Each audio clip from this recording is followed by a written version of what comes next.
Wala yung driver ngayon, so ako ang magluluto. At lulutuin ko ngayon ay saluna, pagkain ng Arabo. So ito na tayo guys. Magdidikdik na tayo ng sibuyas, ay hindi pala, bawang, tsaka luya. So, kita niya yan. Ayan, didikdikin natin yan gamit ang ito.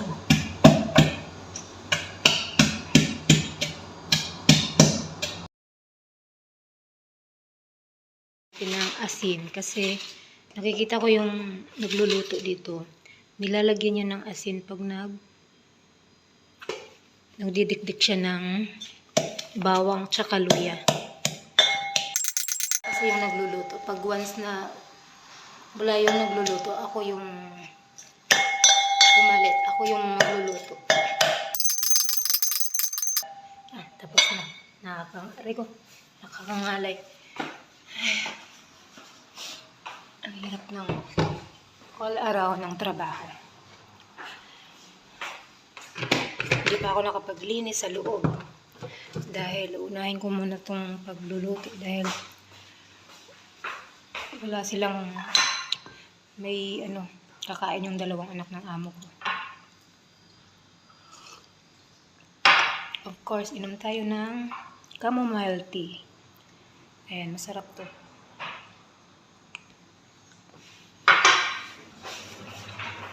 Nalagay ko na yung dinikdik kong bawang.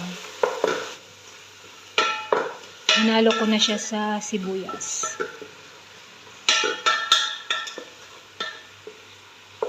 Diba?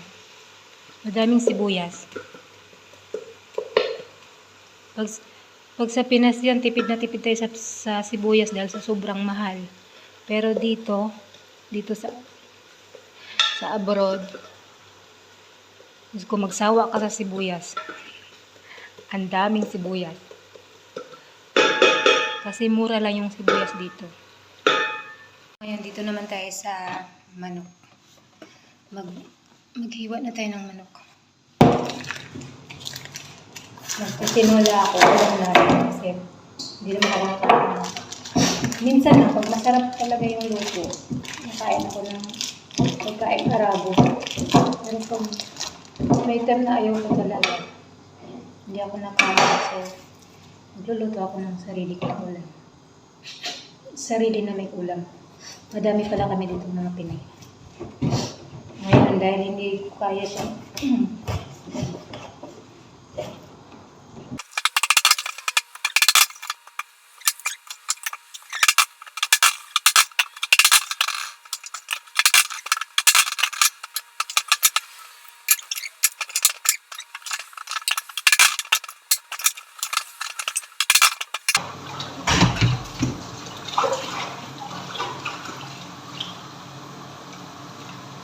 Maghuhugas tayo ngayon ng mango. Tanggalin natin ng balat.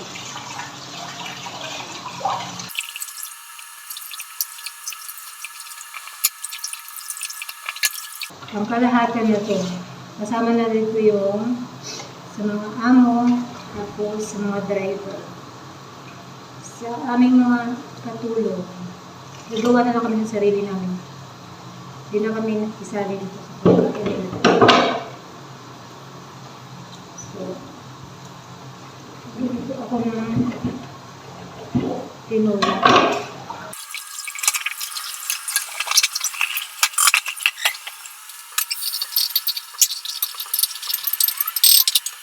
Masunog ang sibuyas.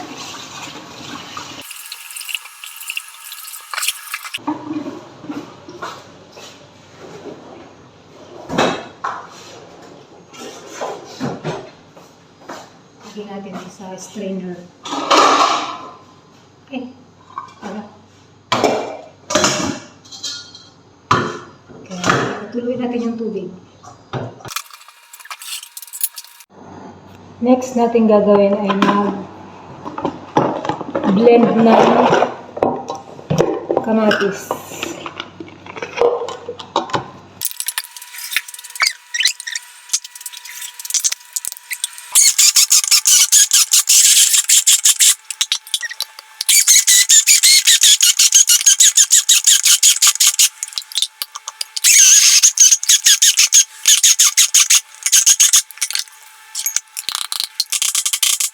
Lagay ko na yung manok guys kasi nakatulo na yung tubig.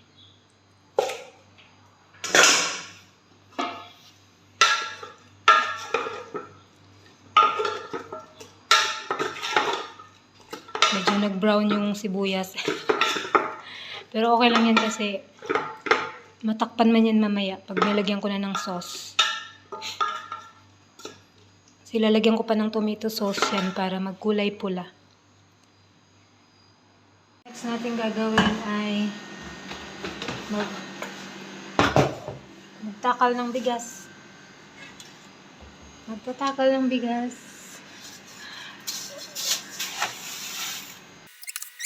Tatlong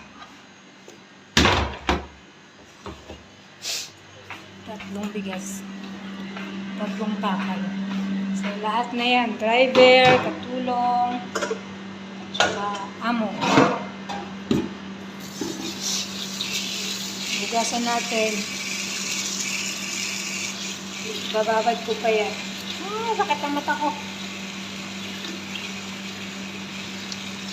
Babad pa natin. So, ayan, tapos na. Tapos ko na nahugasan yung bigas. Bababad natin to ng mga 10 minutes. Kalimutan ko pala. Magpakulo ako ng tubig para sa bigas mamaya. So, eto na. Yan. Pakulo. Ganito yung tubig dyan.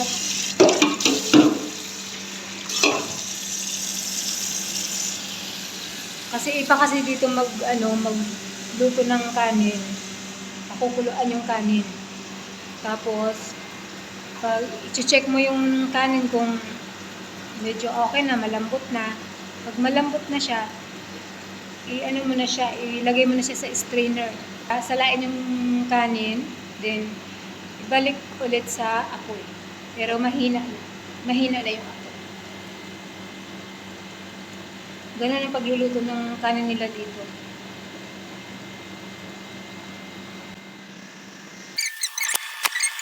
At dito tayo magluluto.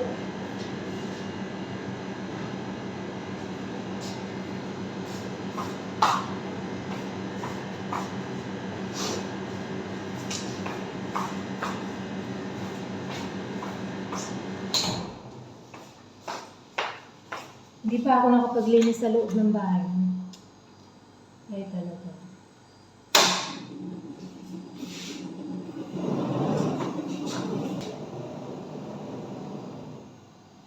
So, yan.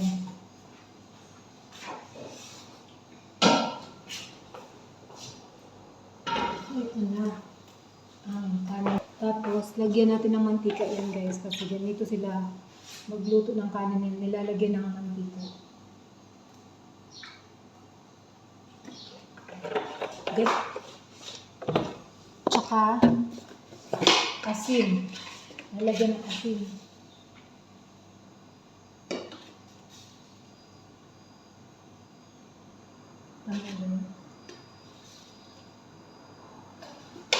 Tatlong kutsara. Kasi sasalain din naman mamaya.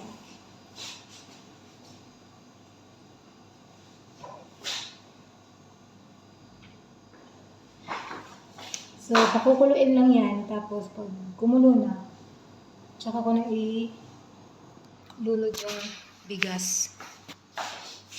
Silipin ko ulit yung ating niluluto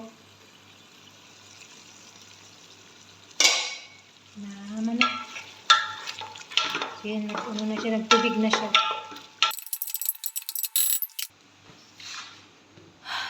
Lutuin pa natin ulit ng 5 minutes. Then, pagkatapos nun, okay na. Ilunod ko na yung kamatis, tsaka yung tomato paste. So, balikan natin mamaya ulit yung ating niluluto at magpahinga muna ako saglit. Ilagay ko na yung kamatis na blend ko kanina. So, maputla pa siya. Lutuin pa siya ulit ng 5 minutes, tapos lalagyan ko na siya ng mga ingredients. Yung mga baharat nila dito, ilalagay ko na siya mamaya. Bago yun, lutuin mo na ng mga 5 minuto, tapos okay na. So, ito na guys. The moment of truth. Ilalagay na natin yung kanin.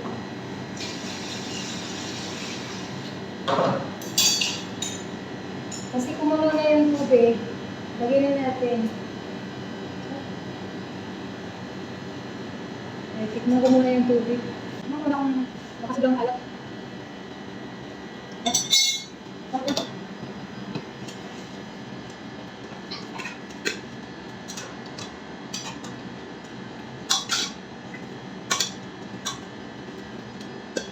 So, ganyan. Ganyan kahirap magluto dito sa Arabo.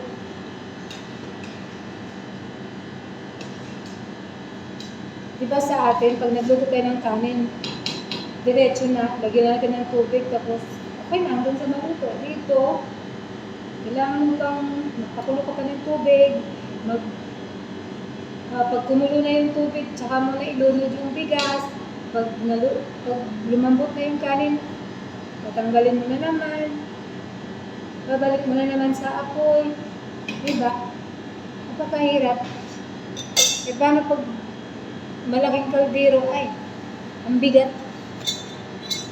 Kaya ang kusinero talaga dito, lalaki. Lalaki yung kusinero dito. Kaya lang, nagbakasyon. So, dalawa lang kami dito ang pwede magluto. Kasi nga wala yung kusinero, bakasyon sa India. So yung driver, kung hindi siya busy, siya yung magluluto. Pero kung busy siya, ako magluluto. So ngayon wala siya. Wala yung driver. Hindi lang ng kamo. So ito na yung ating saluna.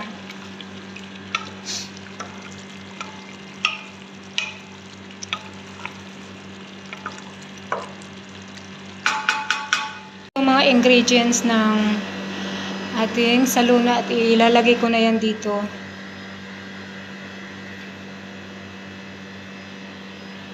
Diba? Tapos, haluin.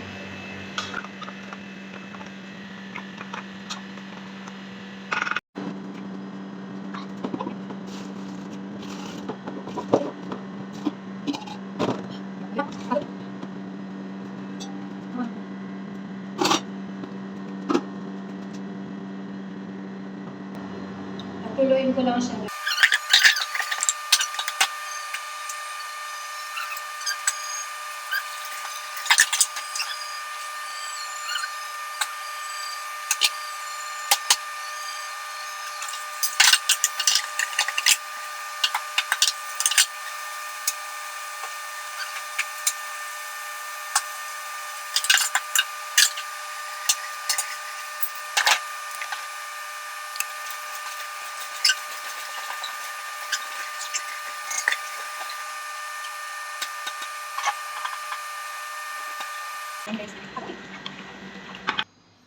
Nakita niyo, kunti na lang kasi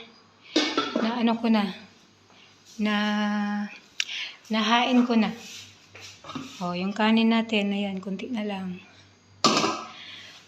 Binigay ko na, naglagay na ako dun sa loob.